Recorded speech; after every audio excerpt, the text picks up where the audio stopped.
Today, I'm joined by Kayla Goullaud, whose pronunciation I had to double check. Kayla has a ton of community management experience. She's worked on EverQuest 2, on the Forza Motorsport and the Forza Horizon franchise, of which I am a big fan. And she spent many years with the Xbox Live Policy and Enforcement team. Welcome to the show, Kayla. Thank you for having me. It's a pleasure to have you on the show. I'm going to resist the urge to just talk the whole episode about Forza because I have played Forza Horizon so much. Number 3, number 4, number 5. Which ones were you involved in? Let's see. When I came in, um, the big thing was Forza Horizon 3. 3, that's the I came Australian one. into right in Australia. Everybody loved that. I came into the development cycle for Forza Horizon 4, and that is what I had the most experience on. Though during development of 4, I did have a lot of insight into 5, which is very hard to keep under wraps. I knew the location, all of that. Yeah. Oh, yeah, that was the big thing everybody was guessing. Number 5 was Mexico. Yeah, I like that one a lot, but 4 was my favorite. I think I like the seasons thing they had for I think every week it was a new season, as in like seasons of the year. I really liked that effect. What did you do exactly on Forza Horizon? What was your role? They brought me in next to or under their main community manager, Brian Eckberg at the time. Um, Great individual, great person to work for. I was a bit of a hybrid in that I did both um, community management, creating and running um, their contests for screenshots or videos because Forza Horizon had such a profound photo mode um, and a great way to create content. The other big part of that was I was brought in to manage their enforcement side of things, right? Like the policy enforcement team, Turn 10 Studios is also and Playground Games are also under Microsoft. So I was brought in to, for the most part, deal with looking at videos and seeing if like people were intentionally racing poorly, especially in the motorsport. I worked on some of the motorsport stuff as well.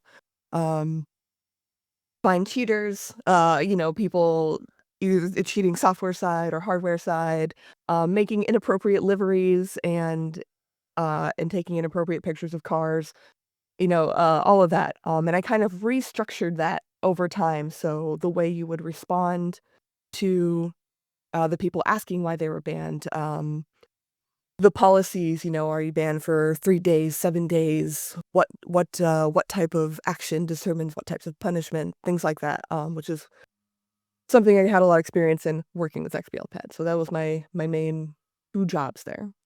How is that? Well, first of all, I was thinking like, what could people do that was inappropriate in Forza, or at least in Horizon? And I didn't even think delivery because there's not a lot of places you're actually creating content in that game as a player, but delivery players find a way, don't they? They find a way. Mhm. They Yeah. find a way to create anything, and most of it isn't, "I'm trying to be offensive and I'm trying to offend people." It's like, "Haha, I know this is controversial, I'm gonna put it on the side of a car."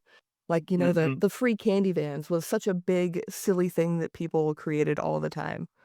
So the free. People would often put free candy on the side of, like, van cars as like a, "Haha," that I sort of see. thing. It was so silly. I see.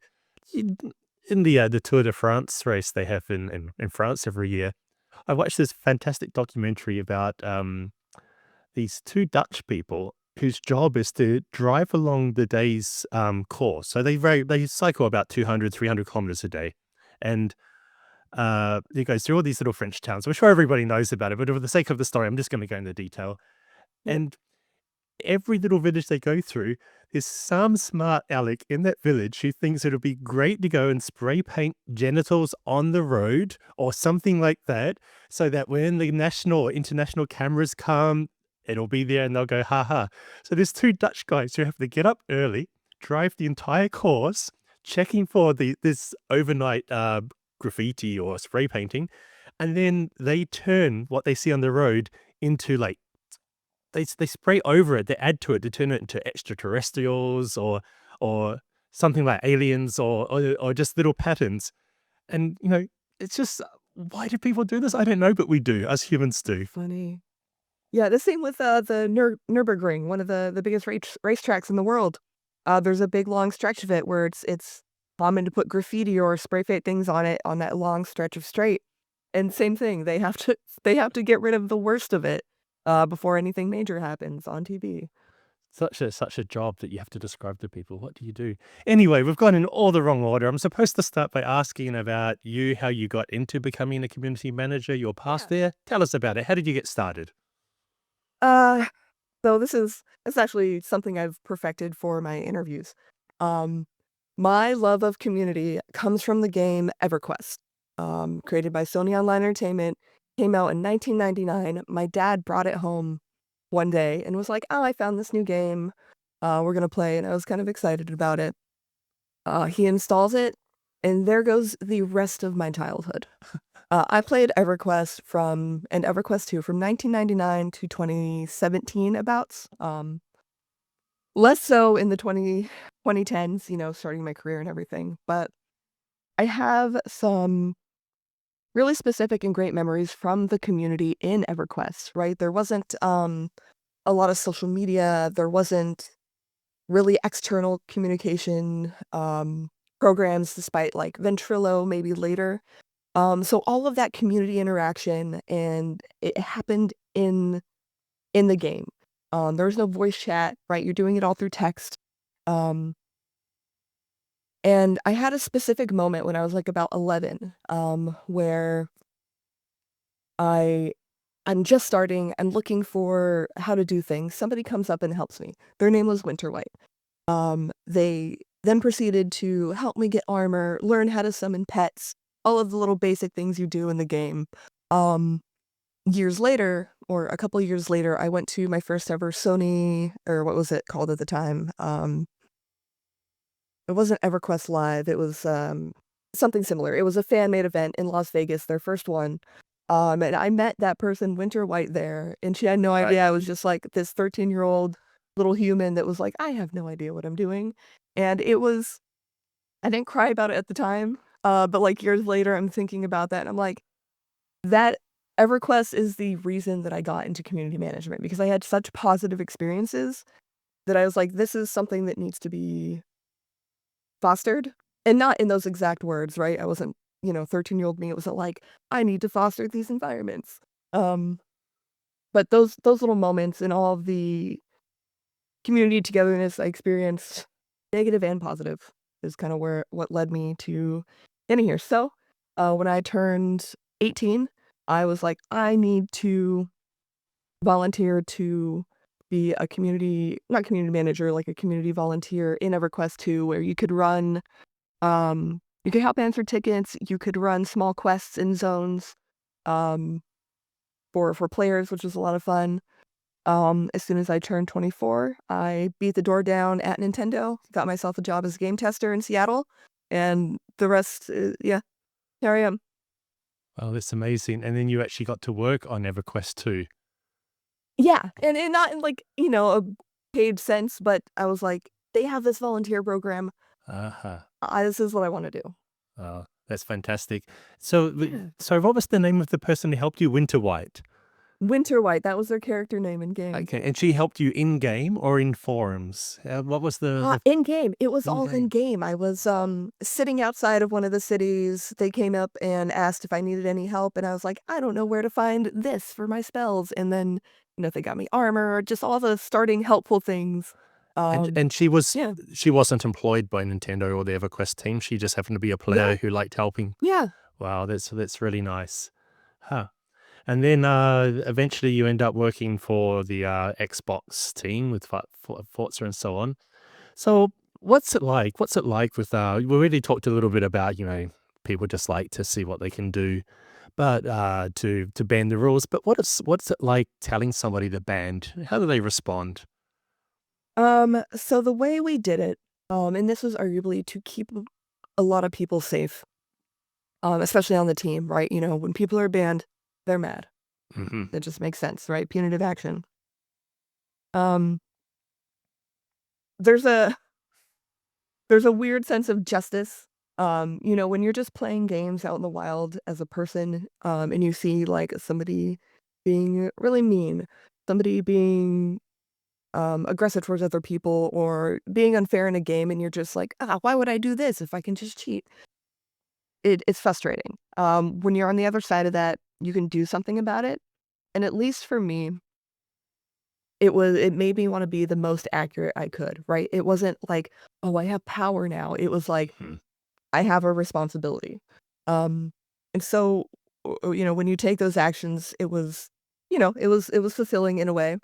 And then we had a system where you could write in and you could be like, "Hey, why am I banned?" or whatever. People said all kinds of things from, knowing what they did and being like, "I'm sorry," or threatening us. Mhm. Um, and we And had a bunch of Sorry, go ahead. when they write in, so there was some type of email address or a public forum where they could write to? How would they Uh, contact you? yeah, so when you it might be a little bit different now, but when you logged into your Xbox Live account again, you would have a notification that says you've been suspended for this many days for this reason, and we had a bunch of subset reasons of harassment, cheating, a bunch of different categories. And then there was an option to, I believe, from the player side, it was, you were able to inquire about why you were banned from the UI itself. Mhm. Um, and on our end, that would come into a queue, where we could then answer those people with a subset of. We had a bunch of different pre pre-built out responses, but almost nobody used those exclusively. We used those and then added on to them. Right. I Um, think that's the best way. It helps you get yeah, your thoughts together, but then you need to customize it. yeah. Um, and sometimes people came in really angry or upset or like I said, threatening. Um, And sometimes you just gave them that one response because, this isn't worth, getting worked up over, and we're not providing any information that's gonna help them further, Mhm. you know? Yeah, and those pre-built out, responses were created by our communications manager, right? And, as a team, we were able to make suggestions or changes or whatever. One of the big things that we always said on that team was context is king. Mhm. Um Because it is. Context is such a huge part of that job and the way you're responding to people, um, because the whole point is not to take punitive action Right. or punish, it's to change behavior. Okay. I like that because to some degree you're expected to be a judge and jury without any like formal legal training. And I like Yeah. that it's we're not really out there to punish. We just want to make the environment safe and help people change their behavior. I really like that. Mhm. And Yep. it must have been hard though in some of the cases. I just can imagine what some small subset of players must have been like. Sure. I mean, XBL Pep, and I think they've changed their name now to, Xbox Safety, I think maybe. Um, Keep in mind this was 2014 to 2017. Okay. Um, during that time, it wasn't just like, "Hey, you're cheating or you're harassing other people because you could report anything to us or you have a bad gamer tag."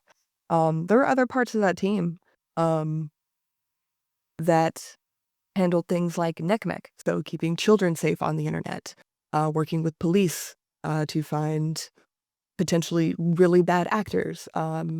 tracking down fraud rings or, um uh, really built out groups of people that were cheating, but they were doing it as a business, right? So they were causing more harm to the service than others. Um, They're doing it as a but service. Can you explain what that means?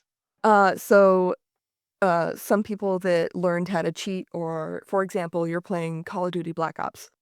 Somebody is inviting people to a specific lobby after they pay them $10 to get all the guns in the weapon or all the guns in the game just instantly or the highest rank. Um, and sometimes those people are making thousands and thousands of dollars a day, right? So there was different teams for different specialized things. Um, so it wasn't just, you're banned for cheating or harassing somebody, which are all important as well. Um, but this is a live service with any type of person on there, um, And that can any report country too, anything. right? They're not Yeah. just And they you're talk, based in the US, but these people could be in other countries with different cultural norms and to the yep, and different approaches. ways that they talk, Mhm. different things that are okay to them, but seeing them in a vacuum can be different. That's why context is so important, right? So inside this team, I guess you all had avatars, or it was completely anonymous, like they were just writing to the unit, to the team, and being answered by the team, or they were getting answered by individuals that they could see like an avatar or a seeing them. Everything was anonymous, right? We weren't barred from telling people where we worked. It was highly, people were like, you really shouldn't do that. And for good reason, right? And I have some more on that, but we were all anonymous when you were replied to. I believe it came to you as XBL Pet like Theta or XBL Pet Alpha or different, different names like that. So nobody ever knew who we were. Um, However, the higher up you are on that team, like FTEs, full-time employees, things like that, are often more public facing because they had to be. And a lot of people on that team got threatened. Um, Wow. Twice during my time there, we had bomb threats to the building. So we had to go into lockdown. Um, do you know what swatting is? Yeah, yeah. Right? I've Yeah. heard about this. It's Couple when people on the team. got swatted. This is when somebody calls the 911 and says, "Hey, there's like somebody armed at this address." So they send the SWAT team. Yeah, It's actually nobody there. It's just doing the hostage. oh, really? Okay. And this happened to a couple of people on the team. Wow. Yeah. Wow. Yep, This is hiring like those couple people to this is the like, most intense side of community management I've ever heard of. This is it's the part you don't think about. And keep in mind that this was my career introduction to community management. I didn't come in on the side where you're you're streaming for people, you're doing all the more quote unquote fun stuff, creating content.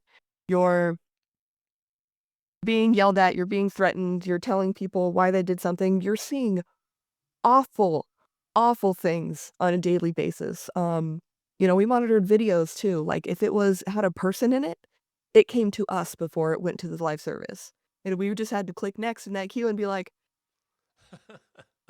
I don't even want to ask. Not on air anyway. This if we were talking in private, I would want to hear all these stories, but hey listeners, we are trying to respect the I don't know, what would you say? Respect the rights of the people who have worked on that team. Like Exactly. And a lot of people saw horrible things, and we didn't have the greatest access to mental health care, especially at that time, okay.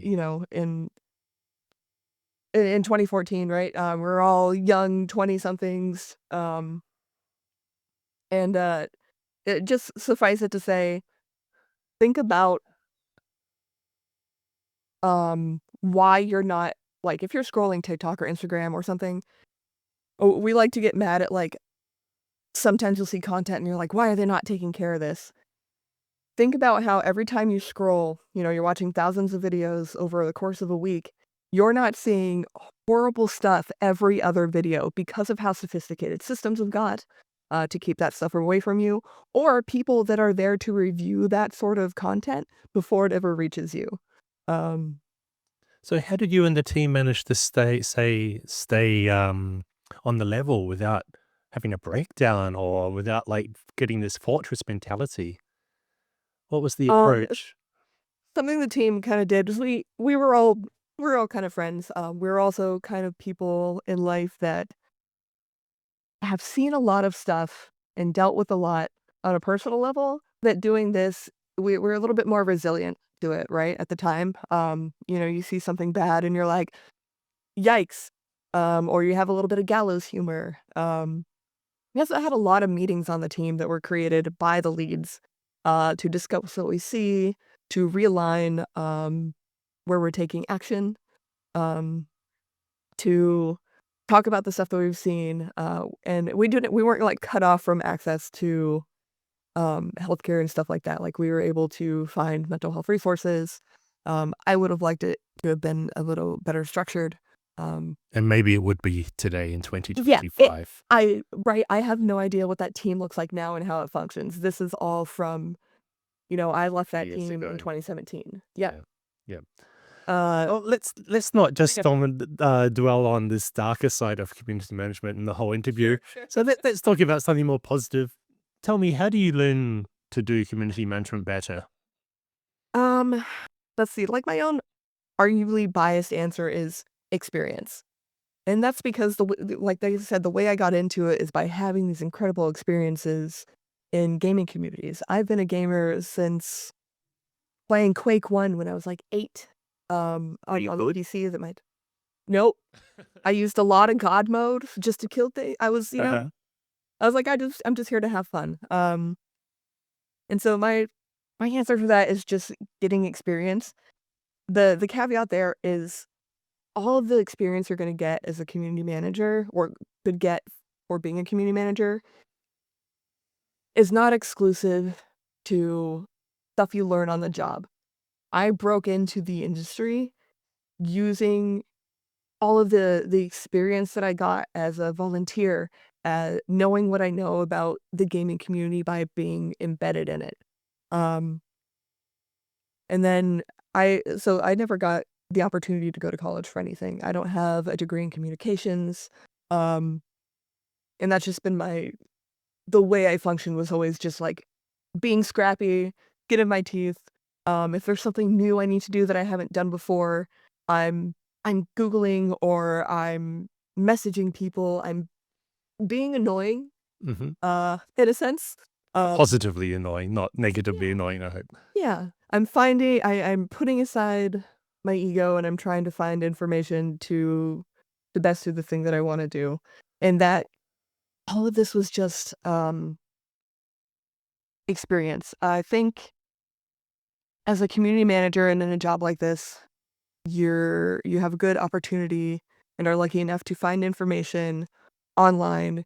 You get information from people in your network. Networking is a huge one, right? If you just ask questions, people are really want to help you because people like to tell you the stuff that they know. For whatever reason, they're excited to tell you who they are, what they know, how to do something better for yourself because it comes from them. Um, and again, community management isn't just in gaming, right? There's community managers for everything. And I think being human is the best experience. That sounds like such a line. So being human is the best experience for community management. These days, there's a lot of free resources um, for learning new things. Even things like LinkedIn Premium, I think, has a way to connect with other people in your industry to take their small classes or get information from them. Excuse me. So yeah, it's all experience, and it's not just experience on the job. Though coming from the way that I had to do it, you do have to learn to turn your "I play video games" into business words, into industry words. Uh-huh. Uh-huh. One of the reasons why I'm doing this podcast, the first season and now the second season. Oh, in case I didn't say on air, you're the first guest on season 2, so thank you for helping me start season 2. One of the reasons why I'm doing this is because, well, our product, usually it's community managers who bring it to an organization, and I wanted to find out what resources there were for community managers to see if what I could tap into and help with. And it just turned out to be really hard to find definitive resources online. A lot of it seems to be exactly as you described. It's like networking, who you know, learning on the job. So this is I find interesting because if I look for other sides of the video games industry, there's no end of resources on the internet. I'm like, kind of curious why it's not there for community managers when it's such an important role. Any theories? Um, I have a couple theories, and these are all probably stemming from my personal hurts as both somebody female presenting and in a community role in the gaming industry.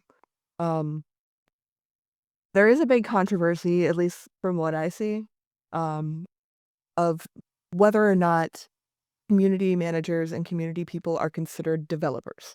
Um, I am of the mind that they are because they're literally developing communities. But at the same time, as a community manager, you have to learn to speak developer speak so that you can translate that information back and forth. Um, but I think my theory is that it's a very not thankless, right? Because you are player facing, right? Hmm. Um, but a very underrated role when it comes to gaming specifically. You take all the information back and forth. You are the face of a company or a game or whatever. Um, but all of the stuff that's happening, changes in a game, making the changes players want, that all comes from developers. And these days, developers are becoming more player facing. They're doing the videos, they're talking, um, they're doing streams and all that stuff, which is great. Um, but I think people focus on where like the tactile action is coming from, where the coding is happening, and that's okay. Um, no, I think it's just because it's more ambiguous what community management is and what we Mm. do. It is very Um, ambiguous. Yeah, this is a real problem. yeah, Yeah. and it's different for every role, right? You could Mm. be doing streaming mainly for one role, like I did at Turn 10, or you could be just writing publications, or newsletters, in a different role. So Or just on it's very Reddit ambiguous. answering all the player or the player complaints. And Yeah. yeah. Moving on, do you have any tips for people wanting to become a community manager? Um, this is harder, these days, especially, with how rocky the gaming industry is now. But if it's specifically in gaming, I assume you're a gamer. And if you're a gamer, you already have so much experience in being a community manager in gaming that is unteachable. You cannot teach it in a college class. You cannot read a document and learn it. It's not a step-by-step process. Um, so think about the way you communicate already, with people in a game. Um, you're already doing a lot of the work. You already know what they're saying. You have a gut feeling of what's prominent, and what's not prominent in a gaming community that you're in. Um, what I did when I started at Turn 10, um, one of um, the first tasks I ever got from the community manager I was working for was, "Hey, go through all of our reviews on, like, Amazon or Steam, what have you, and pick out the top issues that you see. I don't care what they are, it could be that the disk is broken or something unrelated to us," but he wanted me to start training my gut, and then practicing turning that gut feeling into information that can be read by a developer or a coder or what have you, and, um, make it so that they feel like they can take action on it. Um, as far as, practical things of getting your foot in the door, um, a lot of the times, starting as a tester is good experience, or being, a Discord mod for a community that you really like. All of those things are work and often unpaid work, Mm. but you have the experience over somebody who um, isn't in those communities or hasn't had or has just done a communications degree. And don't get me wrong, communications degrees are great and it's something that I want to get one day. Um, but look at the people around you, see what they're doing. Um, become a tester. There are a million jobs in the gaming industry, like quality analyst, that are underthanked. But when you have that experience, it goes a long way. Great, great answer. The time has gone past quickly. I think I spent way too much time talking with you about Forza and the Microsoft That's okay. PET team, the policy and enforcement team, or the Xbox Live team. But there is one very important question I still have to ask. So you said that you played EverQuest and EverQuest 2 up until 2017. I noted that in my head, and it got me wondering, what game are you playing now? What fills that need that EverQuest? Well, why did you stop with EverQuest 2? Did it get Uh, discontinued? Did they turn off the service? no, in fact, EverQuest 1 is still going strong to this day. They have a new expansion set for the spring, I believe. Okay, so But the yeah, question, in case my question was unclear, because I think I went off on a tangent, what sure. game is it that you play these days, or what games? Uh, man, the past 2 weeks have been gameless as I look for a new role in the community. I think something I've really enjoyed, which is controversial, has been Star Wars Outlaws. Yeah. I've been both playing some and watching people play it, and it had a rocky launch, but story's good, you get immersed in it. The game that has a community that I've been really enjoying is Deep Rock Galactic, right? Mm. There's not a lot of Everybody's communication. impressed with their community. They've done such a good job playing with people in that game, even when there's no text communication. You just feel each other, and that's Mm. been so enjoyable. I have so much fun with that. Well, have you been playing that or watching? So Deep Rock Galactic, I've been playing a lot of, Galaxy or I keep wanting to say Star Wars Galaxies. That game doesn't exist anymore. Outlaws has been really fun to, like, watch. It's like watching a story unfold. Yeah. Okay, and why did you stop playing EverQuest 2? Around 2017, 2018 is really when my career took off with Forza.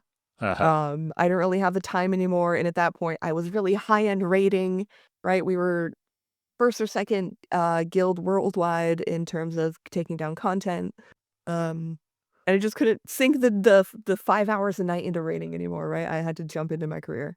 That is such a common story that the people Yeah, who work it the is. hardest in the games industry don't have time to play the games that brought them into the industry. Right. Uh, oh well, I guess that's life. Look, that's all we have time for today, Kayla. So thank you again for being on the show and for helping kick off season 2. Yeah, thank you so much for having me. I wanna say one last thing for anybody looking to get into community management, and that is, um, everybody's gonna want data points, right? They're gonna say, "What are these data points? Where do we go from here?" But nobody wants to talk to people. People are your most important data point, and it's your job to turn those people into data points while still remembering that they're people. Nice. I like that. That's a great way to finish off. Okay. Bye, Kayla. Kayla. Bye, thank you so much. Bye, everybody.